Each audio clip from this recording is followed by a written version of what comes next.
Innovation Department here at the Block School at UMKC. And just want to welcome you all and welcome our faculty, our dean, our mentors, and other folks from the community coming to this event today. I think we have a good panel in store for you. Just to remind you, we do this on the first Wednesday of every month during the school semesters, not in the summer and not during the holidays. And so put this on your calendar. It's a great event. We have a great speaker lineup. I'm going to turn it over to Andy Heiss, one of our managing directors in the Rainier Institute, and he's going to talk about some of the things going on at the Rainier Institute. Thanks, Jeff. The first thing I'd like to make you aware of is the Entrepreneur Quest competition, or the EQ competition. This is the second year that we're running this competition. It takes place across the University of Missouri system. So we have a competition on this campus, and the other three system campuses have a competition as well. And that culminates, so we have a competition here, and then that culminates next semester with sort of a tournament-style competition. You'll be competing against the other campuses. But as you can see, there's $60,000 of prize money that you could earn. And so if you're interested in this, at this point, all you need is an idea. You don't have to have a fleshed out business plan. You don't have to be up and running. All you have to do is have an idea. This semester, we're going to help you get that idea ready to pitch towards the end of the semester, and then we'll select the top 10 teams to move on into the tournament next semester. So right now, again, all you need is an idea. And if you're not sure what that means, come to one of our informational meetings. They're happening every 2 weeks, starting on next Monday. If you can't make those meetings, the first step you should take is go to that URL and enter your email address so you can get all the communications for that program. If you have other questions, you can find me afterwards, and I'm happy to answer those. The next thing I'd like to make you aware of is we're doing a field trip to FishTech. FishTech is a cybersecurity company located here in Kansas City. They have a brand new state-of-the-art facility, and the founder and CEO of that company was a 2016 recipient of the Kansas City Entrepreneur of the Year Award. If you're interested in going to that, Friday, October 18th, we can help you arrange transportation. If you can't get out there, again, what you need to do is go to that URL right there and sign up and tell us that you're interested, and we'll make sure you get all of that information about the trip. So if you're interested at all in tech entrepreneurship, this is definitely something you should go to. Next is the Student Entrepreneur of the Year Award. There's a $2,500 scholarship associated with this. So if you are engaged in entrepreneurship, or if you have a friend who's engaged in entrepreneurship that you'd like to nominate, you can nominate yourself and your friend. Do both of you, that'd be fine. But the deadline to do so is October 4th. That's this Friday. And if you're interested in doing that, just shoot us an email, entrepreneurship@umkc.edu. It's a great opportunity. We hold a big awards banquet in November where you'll be honored along with some other Kansas City entrepreneurs. It is now my great pleasure to introduce you to Megan Darnell, who's the program manager at Fountain City FinTech. Megan is a 2018 Block MBA grad. She was also second place recipient of our RVCC competition, the Rainier Venture Creation Challenge, which you'll be hearing more about very soon. With her family business in the avocado farming industry. Yeah. Yes. Megan was also president of the UMKC Enactus chapter. Went on to do great things, nationally ranked that year. And she's now, as I said, the program manager for Fountain City FinTech. And so it's my pleasure to bring on the Baroness of Avocados in Kansas City, Megan Darnell.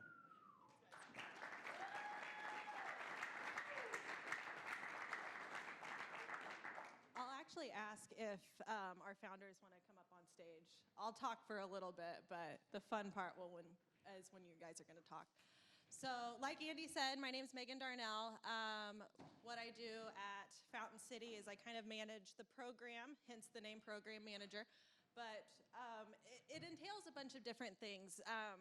I could bore you with the bank fintech details, but what I hope to get out of tonight is really focusing on you guys, the students, making tonight about how best we can kind of talk and answer questions that really relate to you in the present moment. So as these founders kind of tell their stories and their journeys, please feel free to poke, prod, ask questions, and the founders all kind of put the onus on you as well as you talk about kind of how you started your entrepreneurial journeys. Do it through the lens of what you wish you would have known in college, or kind of parting advice or wisdoms that they could kind of run with on their own. For me, I'll start, since I'm definitely the most boring person up here. I got into the entrepreneurial world through Enactus, actually. It just kind of fell backwards into it. Started taking on a couple different projects, realized I really liked building things. After undergraduate, I went on to work with our family business in the avocados. Like Andy said, was living in Mexico. I was taking classes at a local university, trying to learn Spanish, taught English on the side, and then really learned the world of supply chain, vertical integration, family business, and Mexican avocados. So if you ever want to get weird with like some guacamole, let me know. I'm your girl. That kind of ended up me going back to Kansas City to get the formalized education in entrepreneurship. So I did it through skinning my knees and trying to build things, but I wanted to come back and really get a take on it through the academic lens. That's where I got my MBA here, did international business and entrepreneurship, very relevant when you're working with Mexican avocados. Got back into Enactus, and Ben was the one who introduced me to the world of fintech. There are few things more impactful than having kind of a professor in your life that understands what you want to get out of a future career and what you're really passionate about, and then can make those connections in the real world. So Ben was able to put me in touch with Zach, who is our managing director, and that's where this whole thing started. We're in our second cohort, so these three wonderful humans are part of that crazy experience. And if you're not familiar with an accelerator model, it's very similar to a boot camp. We have e-scholars here, which is a form of an accelerator model. What we do is we take in young startup companies and we try and give them all the necessary equipment to scale their business and be more profitable, beneficial, hyper-focused after the fact. So we can kind of, I think, kick it off from there. Susie, I'd love to get your take first, just because through this lens of kind of working around the college student, I mean, what better way to start than your story of actually incepting Pluto in college for college students. I'll kick it off to you then. If you want to just kind of share your journey, what led to Pluto, and then maybe explain to everybody kind of what Pluto is and how best they could get involved with it. Yeah, sounds good. So my name is Susie. I'm co-founder and CXO of Pluto Money. My journey goes way back to when I was born and raised. So I was born in Korea and raised in Saudi Arabia from my dad's work.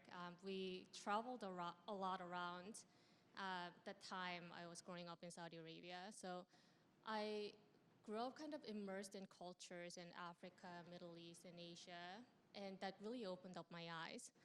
And then I realized that, oh, I was growing up in very suppressive countries in terms of tradition and gender equality. And I wanted to do something about it since I was very young. At the same time, my uncle was a Nat Geo photographer documenting like minority cultures that was disappearing in Tibet, Nepal, Himalayan areas. So when I was growing up, I was like, okay, I want to do something that's very impact-driven. I want to help the minorities however I can. So when I turned 12, I told my parents that it was time for me to leave Korea, quit middle school, and go out to the world and live somewhere else. And of course, my parents were very against it. So I went on a hunger strike for 2 weeks. I was banging pots and pans in front of my parents' door at 5:30 in the morning every day. I was like, I gotta go to America. I'm gonna go to school there. Well, the real reason there was that I wanted to play soccer, and the boys at my school wouldn't let me play soccer because I was a girl. And I was like, well, this is a bullshit. I've seen, I've seen girls playing soccer when I went to summer camps in Chicago, so I'm gonna go and do that. So my parents agreed to send me with some clauses attached, like you're gonna go there for 1 year, you're gonna come back, finish high school, and when you go to college, you can do whatever you want to. And that was agreement, but it turned out that America back then had some sort of age limit for public school. So at 12, I wasn't allowed to come here and attend public schools by myself as an exchange student. So I ended up on an island in Canada where I spent a year. So if you look at Canadian map, it's a rectangle, and then there's something sticking out on the right, and then there's a dot. So I was on that dot for a year. And I didn't know how to speak English. And that school, nobody has seen an Asian before in like 6-mile radius of the town. So everyone knew my name on the first day wrong. And they didn't have anything like an English as a second language program. I was thrown into like a regular 9th grader academic courses, learning biology and astronomy and English, a language that I didn't understand. Anyways, after 1 year of surviving, I got a gold medal from the school for being like top 1 percentile with my grades. I dangled it in front of my parents, made a lot of negotiations, and ended up in an upstate New York boarding school. Right between high school and college, when I was applying to colleges, my dad really wanted me to go to Emory University in Atlanta because his company had a partnership with the university where if I attended there, they would pay 50% of the tuition as a scholarship. So I committed to the university, rejected all the other schools, and between that time that I committed to the school and actually went to the college, my dad suddenly passed. It was like stage 4 cancer. We had 2 months with him. And of course, right before I went to the school, the company canceled on the scholarship. And it turned out that that university was one of the most expensive colleges in America that year. So my tuition as an international student for a year was $60,000. And my mom, a public school art teacher and a single mom suddenly, didn't have a lot of savings. And I had to watch her sell the house that my dad built for us for 1 year of school.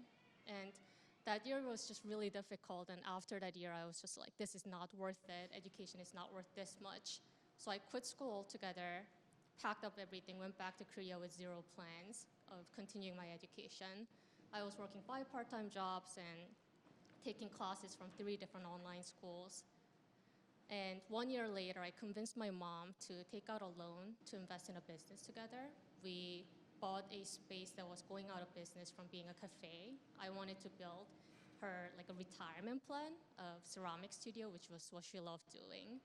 And the guy that was going out of business used to run a cafe, and he was burned out of the business. He was like, you guys can keep all the equipment, sell it, do whatever you want to. So we were like, hey, we like coffee, we like going to cafes, so we'll combine this into like cafe/ceramic studio. So that's what we started doing. I learned how to roast coffee, and the roasting side started doing really well. We became a franchise business within a year. We had 4 store locations, and with that money, I was able to come back here to continue my education. So by the time I transferred to UCLA in 2013, I had transferred through 6 different colleges. And when I got to UCLA, I was an art history and Italian major. I wanted to move to Italy and become an art marketer and live in Europe for the rest of my life. And there was this amazing program at UCLA that sent students to London to study art marketing for 3 months, and then to Florence for 9 months to study art and culture. And I was like, this is it, this is amazing, this is my future laid out in front of me. I'm gonna go do that and stay in Italy for the rest of my life. But 5 days before moving to Europe, I pulled out of the program because I had a panic attack. I was like, what if I can't afford to live in Europe for a year? How am I gonna do that? What if I get into another student debt? What if I can't come back and graduate on time this time again? I had no idea how much I had saved. I had a checking account, but I didn't know the difference between checking and savings account. I didn't know what credit meant. I didn't know how to start building credit. And with all of those stress piling up all of a sudden, I pulled out of the program. And that summer was maybe the lowest point in my life because I had just let go of my dream and I had no idea what to do. I didn't have anything else lined up. Like my stuff was all in a storage box. My lease had ended. I didn't have anywhere to live. So I called my best friend who was interning at Expedia in Seattle over the summer. And I was like, hey, can I come out and stay on your couch for 3 months? And he was like, sure. So I stayed at his intern housing apartment for 3 months, watching him make a ton of money as a tech intern. And he was just blowing through it all. He was making $30 an hour, and he was dropping $30 on dinner every day, thinking, I'll make up for this in an hour. He went to EDC, like, he took me to Vegas, and just like, blew through it all. And after the summer, he didn't have a dime saved, and his mom was really angry at him. So after the summer, we were sitting on a couch like, why are we so bad with money? And that was a time when millennial was a huge thing. All the media was dubbing us the generation that can't manage our money, the splurge generation. And I was starting to get angry. Like, no one taught us how to manage our money. I was looking at my friends that was all graduating without knowing how to handle taxes, how to negotiate income, how to start saving for retirement, what the difference between all the retirement accounts were. And I was like, well, no one's teaching us, no one's trying to help us, and everyone's kind of getting pushed out of school and expected to start adulting. So that's how I started Pluto. I wanted to help college students not have to let go of their dreams for financial reasons anymore. And I started the company with my co-founder, who was that same best friend, and he's sitting right there. So that's my story of founding Pluto. It was all because of my financial struggles during college. And right now, our vision is to build a financial wellness platform for Gen Z college students and grow up with them for a lifetime and help them save for the goals that matter to them and reach financial wellness.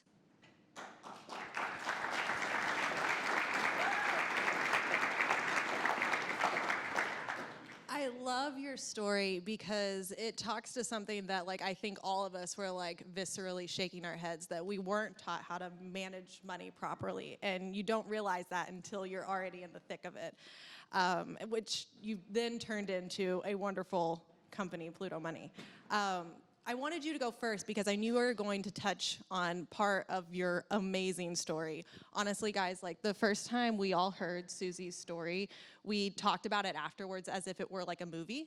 I mean, she has such a wonderful life story. It's so inspirational. But when you had tried to go back into college and realized just that tuition is astronomically more expensive than anyone realizes. And I know I felt that pain. I know, Tony, you especially felt that pain. That kind of segue hopefully will set you up to explain how you got to Chipper, the journey along the way, and another one of my absolute favorite stories. Yeah. Hey guys, it's on. I'm Tony Aguilar. I'm founder and CEO of Chipper. My story is a little different than Susie's. I grew up in West Texas. Anybody from Texas in here? Oh, right. Yeah, all right, we got a few. Annabelle, yeah, you don't count. So I grew up in a small town called Pecos. The town was so small that you had to ask your parents if you wanted to date somebody just to make sure you guys weren't related. True story, true story. But I grew up pretty humble. I was the first in my family to graduate from high school, the first to go to college. And I was blessed to have parents that really just pushed me, you know, like, you're going to college, like, I don't care where you go, whether it's junior college somewhere in Texas or Harvard. And I'm glad that they kind of, you know, pushed me to go get an education to help get out of where I grew up. And I ended up going to school in Indiana. So I went to IU. And I didn't realize at the time that, you know, if you go to an Ivy League school, you actually don't have to really pay anything. Like, I saw the tuition was way higher, and I got into a couple Ivy League schools, but back then I looked a little different, I dressed a little different, I talked a little different, and I just didn't think I would fit in, so decided not to go because of tuition bill, but also fitting in. So we ended up going to IU, and out-of-state tuition was $30,000 a year. That didn't include room and board, rents, like all the other things you guys know you have to pay for. And so I had to finance almost every penny to go to college, because my parents couldn't help. And I came out of school with over $100K in student loan debt. And so, after that, I actually went and played poker for a living for a little bit after. My mom doesn't like me to tell that part of the story. But played poker for a little bit, and then she was like, all right, you need to grow up and go do something, like use your degree. So then I became a financial advisor. And at this time, as I was trying to build up my practice and my career, my student loan payments were over $1,200 a month. And so that was more than my rent in Austin. I ended up moving back to Austin, back to Texas. And I was really just pissed off, honestly. I was like, I did all the right things. Like I got good grades, went to good college, I have a good job, but I'm like, I still can't even survive, right? I can barely pay my bills. I was like, this American dream that my parents pushed me to go after, like, it's not true, it's not real. And then I started talking to a lot of friends around me, and they were struggling through the same thing. So in 2013, I ended up launching a company called Student Loan Genius, which allowed companies to pay down student loan debt for their employees. And at the time, as a financial advisor, I saw that all my clients, they were working for these great companies who would match their 401k contributions, but they couldn't afford to do it. And so I was like, these companies have allocated the money to put this in their retirement account, but they're not using it. It's just sitting on their balance sheets. What if we could go grab that money and apply towards student loan debt instead? And everybody thought I was crazy for even trying to consider a company to do this. And so over 4 years, built this company from scratch, from an idea on a plane to raising over $7 million from some of the biggest investors in the country, Prudential, John Hancock, K-Port Capital. I personally closed, Fortune 500 companies like MasterCard, New York Life, Pinterest, Twilio, some incredible companies. So we really just catalyzed that entire industry. And now about 5 to 6% of all companies in the entire country now offer student loan benefit. So super proud of building that up. And it was awesome. It's like we scaled this company, we raised a ton of money. I got invited to the White House to go hang out with President Obama and tell him what we're doing.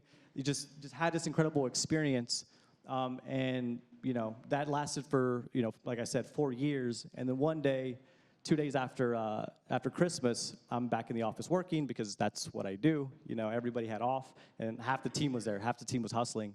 And then my board calls a meeting at the last second. I was like, all right, what's this about? It wasn't a big surprise. We'd done that before. And so I get pulled into a conference room, and one of the board members was there. The rest were on the phone. And then they called the meeting to order, and then they pushed me out of the company. So something that I had started, built from scratch, I was essentially fired. I had to give them my laptop and my keys and everything for my own company. And then I had to go home to where my in-laws were and tell them that I just got fired from my own company. And they had no idea how startups work. So they're like, what are you talking about? You started this is your company. How do you get fired? But at the time, I went through just a huge, huge burnout. And I didn't realize it. I was the only person that didn't realize it. So took some time off and just spent time with the family, got my stuff together, and then I started having dreams about student loans again. I know it's weird. You guys dream about other things. I dream about student loans. I was telling Annabelle the exact scenario, and she thought I was crazy. No, but really, then I started to dive in. I was like, okay, I set out to go solve this problem, but only about 5% of people have access to this. What could I go build to actually help everybody with student loan debt? And so I saw all this cool stuff that was happening in the savings and investing world, right? Acorns had come out, Stash had come out, Robinhood had come out, all these apps that were just helping people save and invest. I was like, what if we took a lot of those cool things that are happening on that side, but applied it towards student loan debt instead? And so at Chipper, what we've built is a tool that helps people, one, make the smartest decision when it comes to their student loans. So for those of you in the room that have student loans, you know that you don't have one loan, right, for your entire college career. On average, you guys are going to come out with about a dozen loans. I had 18. And you're going to end up paying 2 or 3 or 4 different servicers. And there's over 150 different repayment programs that exist. And so for you to figure out, what do I qualify for, it's difficult because, I hate to say it, the schools don't help.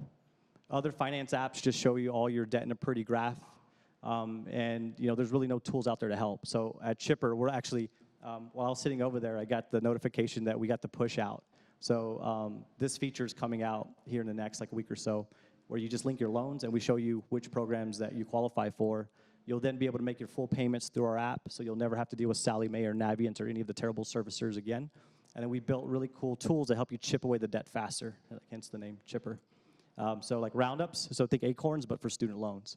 You link your cards, and every time you purchase something, we round up the transaction and send the change off to your student loan debt. Chipper Pool, you can invite family and friends with a simple link. Send it to grandma. Grandma can shoot you $50, or she can pay $100 per month, like whatever she wants to do. And then next year, we're working on launching a debit card where every time you swipe, you get a cash back towards your student loans. That also has a rewards layer where brands will also kick back money towards your student loan debt for shopping with them. So like our whole goal is to just transform the way that people experience and pay off their student loan debt.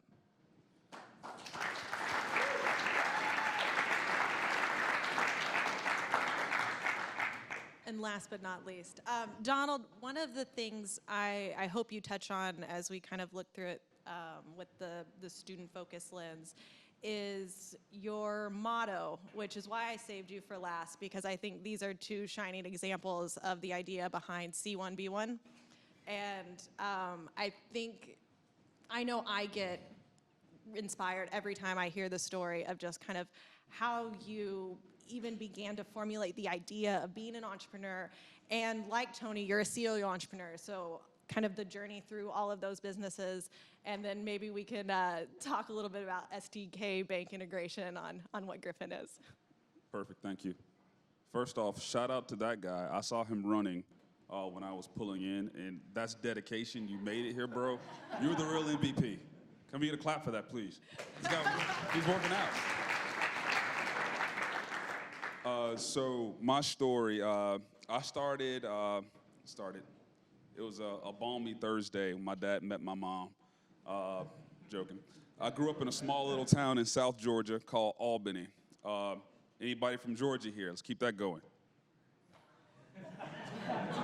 Alabama, Florida. All right, we'll take it. Georgia adjacent, we'll take it. Super small little town. Had an amazing childhood growing up, middle class family.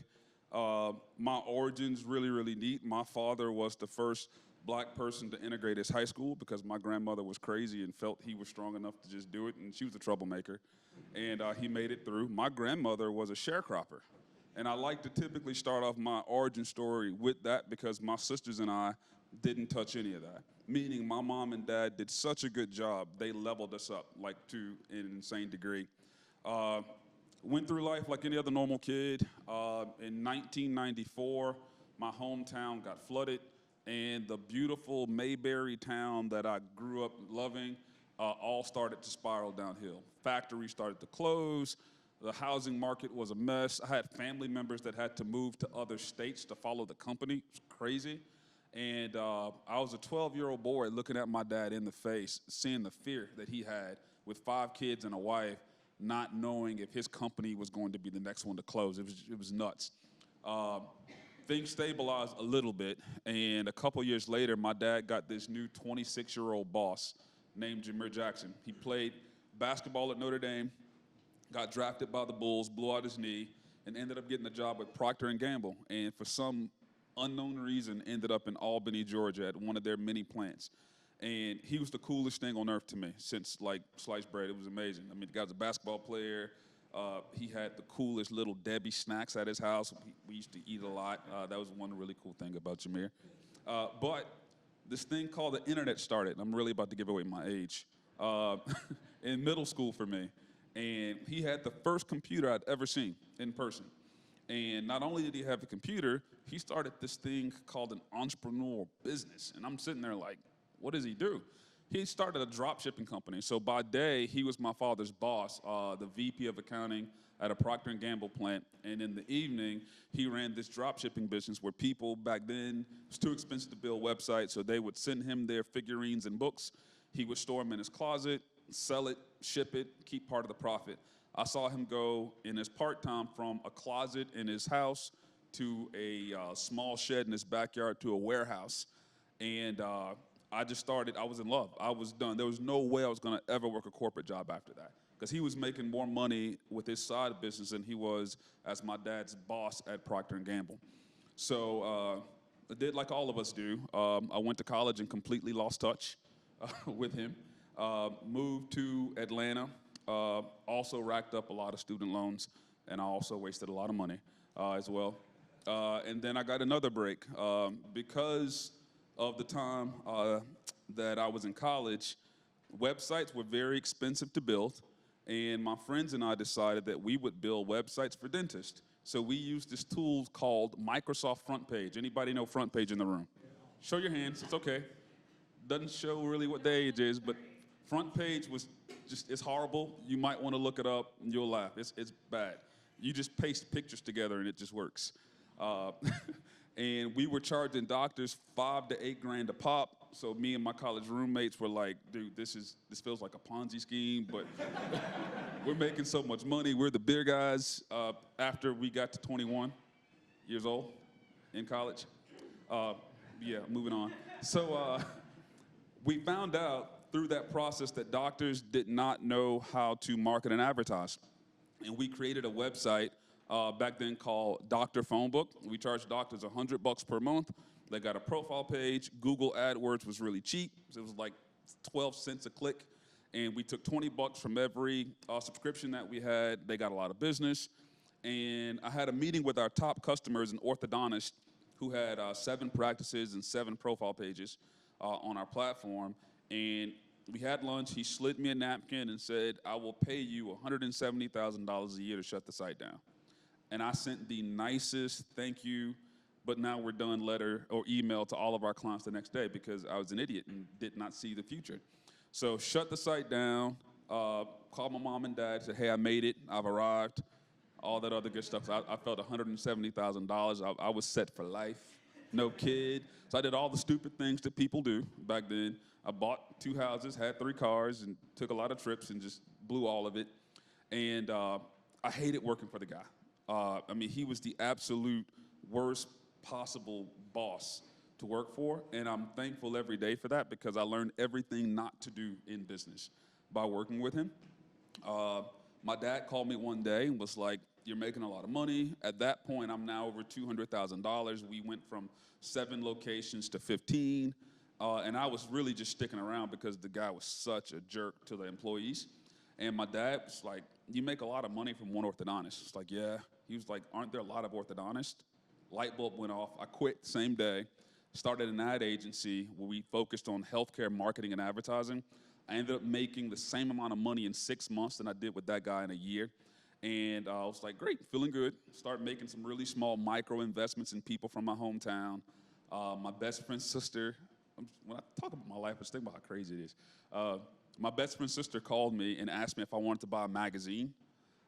Told her, no, I'm not that crazy. She mailed me a copy. Magazine looked pretty good. Ended up buying the magazine.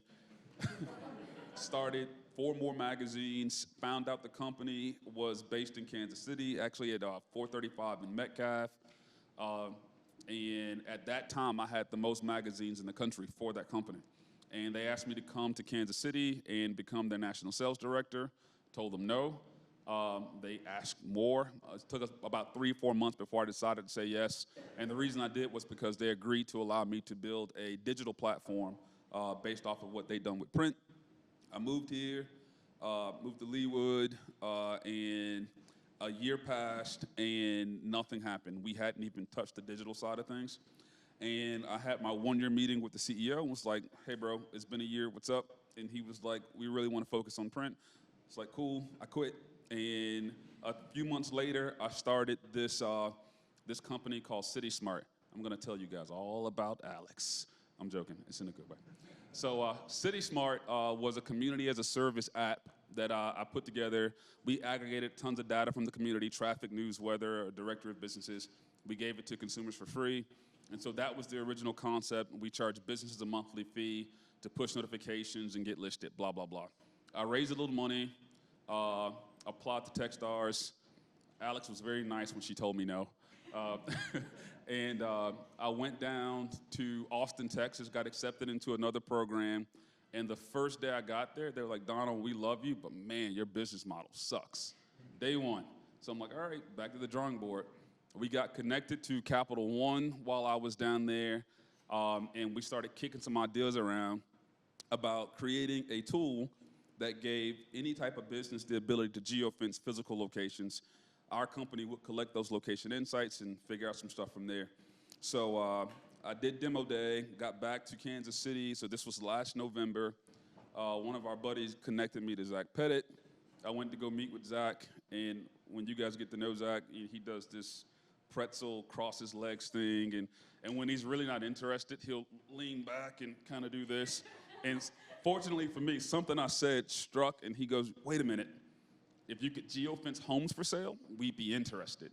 So I'm like, all right. So I started doing some digging towards the beginning of this year, got the ball rolling, and came up with this concept called Griffin Technologies. Zach and his team at NBKC and Megan created this entrepreneur in residence program that I was lucky to be a part of. And essentially what we provide is banks a software developer kit or an SDK that they embed in their mobile app. And we then allow these same banks to create geofences around any physical location. So homes for sale, auto dealerships, other banks, Whole Foods, whatever you could imagine. If And someone doesn't know what a geofence is, a force field. Geofence is a magical force field that exists around all of us, like the Force. It's very similar to the Force. there's only good ones. There are some bad geofences. We'll talk offline about that. There are some bad geofences. So when consumers go into an open house, we now inform the bank that their customer might be interested in buying a home. So we have a couple of different features that we offer with geolocation. And also, as part of my journey here in Kansas City, I was able to start an entrepreneur platform called KC Collective. And it's just a bunch of startups and entrepreneurs here in town. We get together 3 times per month, and we share resources. And we got over $1 million in perks that any entrepreneur in Kansas City can get access to completely free of charge. So $200,000 off Amazon Web Services, $20K off Stripe processing fees, 90% off HubSpot, blah, blah, blah. And yeah, that is my story. Did I miss something? That's perfect. So now that you've heard from these wonderful humans, I want to open it up for questions. One of my favorite mottos is what's most personal is most universal. So feel free to ask pointed questions. We really want this to be beneficial to you guys. I can see Salim and Ali coming up to grab the Test. party microphones. Before you throw those into the crowd, like beach balls? Is this what's gonna happen? Yeah. I wanna make 2 points really quickly. First and foremost, I wanna make sure that you guys are all invited to our Fountain City FinTech Demo Day. Come support these guys. Come check out more about what we do at Fountain City FinTech. It is October 15th. 6 to 8 p.m. out at MBKC Bank, which is the bank which we're located in, their headquarters. We are running a banner ad on Startland, so startland.com. If you click on that, that's probably the easiest way to get it. Otherwise, come see me, Ben, the Enactus kids. They all know kind of how to get it. Mm-hmm. Is it startlandnews.com? MBKC, so yeah. It used to stand for National Bank of Kansas City, but it doesn't anymore, fun fact. So we just go by something that it means nothing. Okay, before questions, the second point.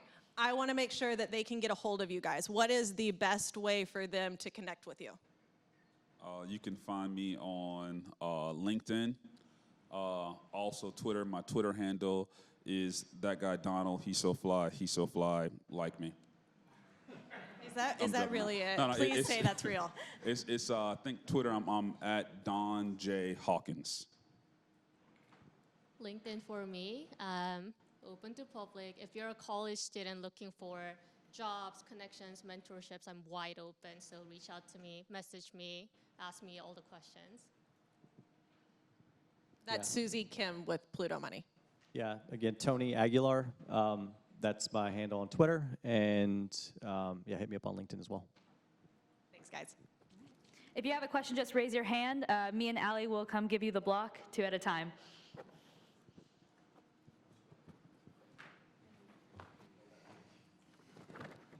Test. All right. For Tony, were you able to recoup any of the funds from your company? Did you sue? How did that work out, or anything? Going right for it. Going right for it. Gotta be careful here. Yeah, the company and I did get into lawsuits for a couple months, back and forth. So we got into lawsuits back and forth. We ended up settling, and upon part of the settlement agreement, I agreed not to steal any of our teammates, steal any customers, steal anybody else, and also like I didn't want to. Like I just wanted to make sure that my stock was protected. Like I'm still the biggest shareholder of the company, and so I didn't want to affect that, and so because of that, I didn't want to ruin the company. Right? I worked so hard to get it to where it was at. Like I'm still the biggest cheerleader of Student Loan Genius, which is now Vault and everything they're doing. And so yeah, I mean, that's just a natural situation where you typically go into lawsuits and try to find middle ground that works on both sides, and we were able to do that. Just took a little while.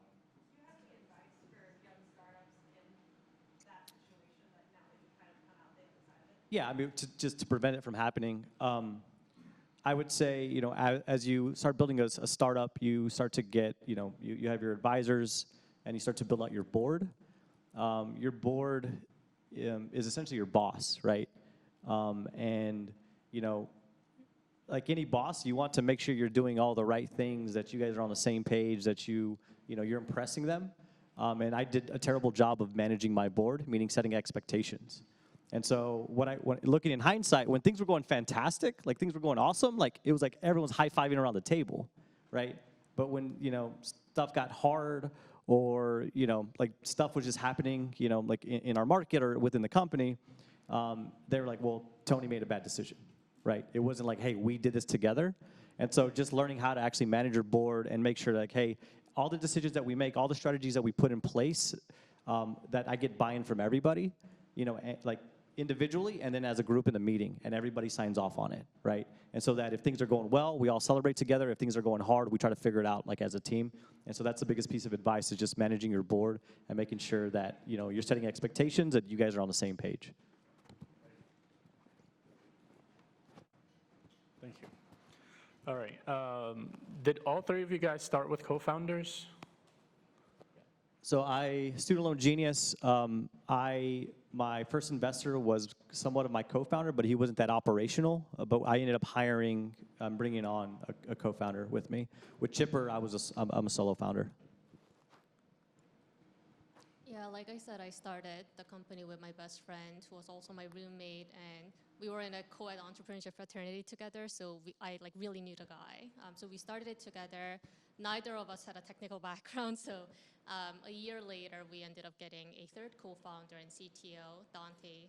He's still with the team, and he's supposed to be a college senior right now, but he's on a leave from school to work with us full time. So that's the three of us. And I'm a single co-founder. Okay. Well, technically, founder. Can't be a co-founder. Single, right? And I will say, like, if it's your first venture, get some co-founders. It's too hard. It's way too hard. And if you can, someone do the business side, someone do the technical side. So a follow-up question to that. I'm sorry, go ahead. But be very careful also on the tech side. So one thing that I've learned, a lot of ventures, especially the biz dev founder, everybody that knows tech knows more than us typically at that stage. And I've seen a lot of founders give up too much to somebody that might be a junior developer that is still leaps and bounds more tech enabled than a biz dev founder. So also be very careful about, you can make that person a co-founder, but also make sure that you have language that gives you all the ability to kind of walk things back. Because as your company starts to scale, another person has 40% equity, in the company, and you realize, crap, this dude's junior level at best, but we need a couple seniors. That's a hard price to pay, when you want to start recruiting some legit developers. Yeah. So how did you go on to kind of like assess the co-founders and like have those conversations that they're a good fit, basically? Yeah, so for Dante, well, I'll start with the story about Tim. Like, we knew that the two of us were on the opposite end of the spectrum when it came to financial struggles as college students, but we were all on the same page that we wanted to work on this mission together. With Dante, he initially joined the team as an intern. We had an Angelus posting saying we were looking for a lead developer or like developer intern. He reached out and he was a rising sophomore in college. He didn't really have a previous job experience, but he had been coding since middle school. He was just like one of those genius guys. So we invited him as an intern, and he started from there. We were working with him on a day-to-day basis, making sure that he was not only like really good with his coding, but also really dedicated into the mission and like really bought in to what we were working on. And we offered him co-foundership, like 7-8 months later. So my advice is that when you're looking for a co-founder, never advertise that you're looking for a co-founder. Always say that you're looking for like a head of something or like a lead something. There's always a way to promote them, but once you invite them as a co-founder, you can't demote that person. It's really difficult. So give them a chance to prove themselves and make sure that they're all aligned with you and are the right fit for your company. Yeah, that's an interesting point. Like, so the person I brought on as my co-founder, I ended up having to demote him. So he was head of product for us, but as we scaled SLG, like, the company outgrew him essentially. And so it was the toughest conversation I've ever had, where it's like, hey, I'm hiring a boss over you. That was really, really tough. I think you need to spend a lot of time with whoever you think is going to come on to lead any part of your team, like at the beginning, just getting to know them, like seeing how they work. And it's okay to do projects. Like there's no rush to find a co-founder. Like you need to spend time to make sure this is the person that's going to stick with you, through the thick and thin. When it comes to, more employees and stuff, it's easier to hire faster and then fire faster. But co-founder, that person that's going to be next to you, like it's okay to spend a couple of months vetting them to make sure like that's the person you want to essentially marry in your business. Thank you. The last thing I'll add to the co-founder one is just making sure that in school you almost feel like you need to get tutored and brush up on the subjects that you're not good on, but you and your co-founders potentially need to really understand, like, this is my niche, this is exactly where my strengths lie, and this is where your strengths lie, and you need to balance one another as you kind of grow and learn and build that culture and vision and everything else. But I think that's perfect. Okay, this is for Susie. First of all, I want to say big applause to you for being able to push through your struggles. And the reason why I say this is being an international student, I understand what you're talking about because I'm an international student. I've gone through like financial issues and I'm also going through it. I actually dropped out for a semester and came back to MKC, so I know what you're talking about. With that being said, I want to ask this question. How were you able to push through? How were you able to be able to pay up the tuition? How were you able to, what kept you going in those times when it seemed like nothing is gonna work out? And then secondly, I wanna ask, what was it like being able to start your own company? Because I know being from a different country, your parents want you to be a doctor, a lawyer, or this or that. How were you able to push through those limits and say, I'm gonna do something different that is my own way, so.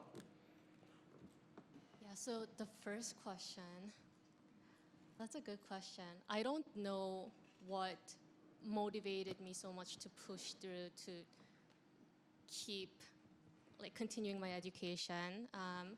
I just knew that I always wanted to go back to school. I always knew that like my best chance at meeting the best people, building my network and building my skill sets was in school. So like, to this date, I still want to go back to school. Like even though I'm graduated, I'm always looking for better like learning opportunities. Like, can I like continue with some like executive programs or masters or like whatever it is? Like, can I go back to school? Because I know that like having been to like 6 different colleges, I know that like being in school is one of the best ways to like meet the right like-minded people, learn everything you want to, like. In school, when you're in school, it comes with a lot of benefits. Like if you're a student reaching out to a random stranger for mentorship, they're much more likely to help you out, lend a helping hand. And yeah, like you gotta take a lot of advantage of like being in school. So for me, like I didn't really know that at the time. I just knew that I wanted to be in school, be surrounded by like all the classes and teachers and students. So I kept like making my way back into school, whether it was like through online schools, community colleges. I've been to like Ivy Leagues. I've been to like regular four-year public schools. And for your second question, sorry, can you repeat the question again? Yes, I hope I remember the question. I think my question was, how were you able to break the barrier of what your parents want you to do, either be a doctor or a lawyer? How were you able to say, I'm going to do what I want and I'm going to push it through regardless? So I actually have an interesting story. So I shared that I wanted to do like an impact-related work, and my way of doing that initially when I was a kid was becoming a surgeon. I wanted to go to medical school, become a surgeon. I wanted to join the army and go to war zones, and that was my idea of like helping people. So when I was in high school, my school was so small, we had 60 kids total, and we didn't have enough classes for everyone. So I went out to Cornell. My high school was a part of Cornell University, so I went out to Cornell, sourced professors myself. I was like, hey, can you come out to my school and teach me this class? And I'll form a class for you, we can design it together.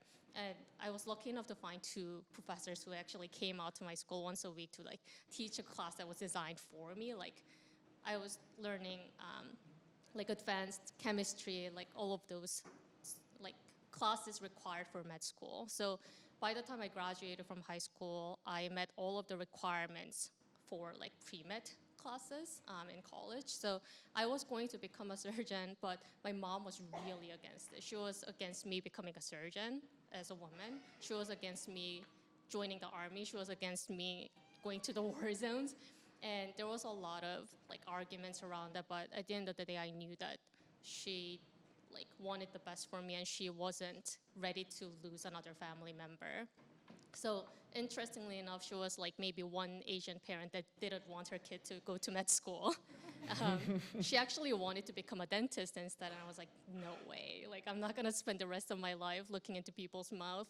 So when I chose art history and Italian, that was kind of me rebelling against my mom. Like, if I can't go to med school and do whatever I was meant to do, I'm just gonna pick a major that's like purely out of joy and interest. Yeah, so my mom, both of my parents were like really open-minded. I mean, like they let me like travel 40 countries when I was like, I don't know, under 15. And they were really open-minded. They were really supportive of like whatever career I wanted to choose, except for that one. So it wasn't hard for me to like convince my parents that I wanted to like go into a different path, like live in another country. And like some of you have that personality, like when you know you want someone, you just gotta push for it. Like it might not be the best timing, it might not be the best economic circumstance. You might feel like you have this crazy awesome idea for a startup, but you don't know how to get into it. You don't have the right like founders to join your company. But like when you know what you wanna do, you just gotta like jump in and like bump into every corners, and maybe you'll learn things slower, but you'll still get there, or like at least get closer to it. So you just gotta do it. That's my motto. And my last question for you is, does your company have anything for international students, like financially? Because the struggle is real for international students paying tuition. It is 100% real. So is there anything for international students when it comes to like tuition and stuff like that? For international students? Yes. No. So the product is open for any college students to use, but you gotta have like the US checking account, savings account to really use the app. So having been an international student, that is something that I really want to work on, but the way the product works is we want to help you figure out your like short-term relevant goals, whether it's saving for next semester's expenses, being able to buy all your textbooks, buying a new laptop, studying abroad, or like going to a summer break with your friends. But the real deal is like when you connect your bank accounts and we're able to analyze your spending habits to give you actionable steps on how to reach that goal, whether it's spending less on Uber this month, spending less on eating out this week. So in order for us to do that, we need to have your like transaction history to like learn your spending habits and be able to give you that actionable steps. So as long as like whether you're an international student or not, like we don't have like separate resources for you right now, but if you have US bank accounts, you can still use the app that way. Unfortunately, we are out of time. Let's give a big hand for our panelists.